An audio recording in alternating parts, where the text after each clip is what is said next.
Welcome to the Screw the Commute app, dedicated to getting you out of the car and into the money. So let's get started. Hey folks, Larry here.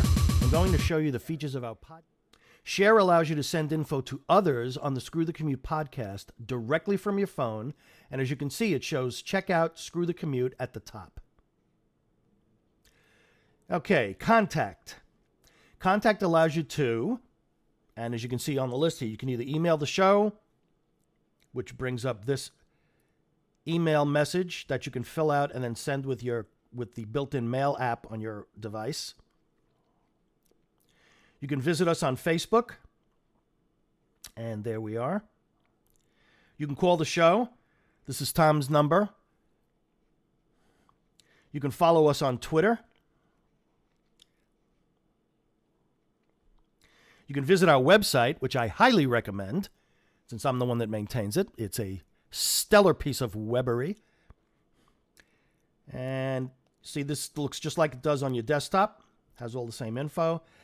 And if you run into trouble, you can send a diagnostic report from the app to the app developers.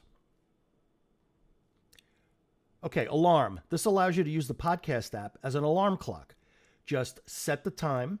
Pick an episode by tapping episode, turn snooze on or off, adjust the volume, and then set alarm. So let's pick an episode. I'm going to pick the most. So the increments I mentioned earlier, 5, 10, and 15 seconds, that's what these fives are you see at the bottom.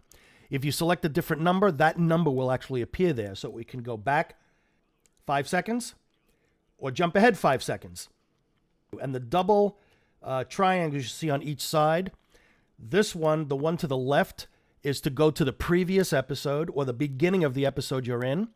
The one on the right will allow you to jump to the next episode. And that's it for the podcast app. This is the Screw the Commute podcast app.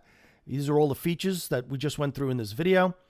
And download it, subscribe to our podcast, and that's it. Thanks for watching.